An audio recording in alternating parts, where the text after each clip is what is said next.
Hello friends, welcome back to the new tutorial of the React testing library. So today we are going to learn how to installation the setup of the RTL and the gist. So those who haven't subscribed my channel yet, please do subscribe my channel, and if you like the video, please do like, share and comment on my video. Let's get started. So basically how to set up or install your React light testing library and the gist. So by default, whenever you have the CRA templates, but they are obsolete right now.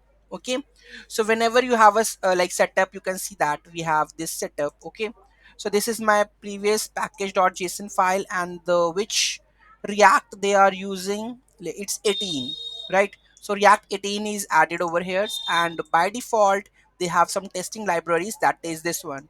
So testing library just DOM, React and the user event. So already it's installed in the latest versions, right?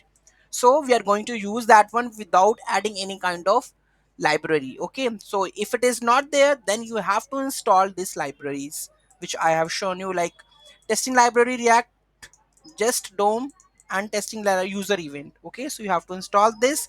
After this we are going to run the test cases in the next video. Thank you so much for watching this video, and don't forget to like, share and comment on my video. Have a nice day.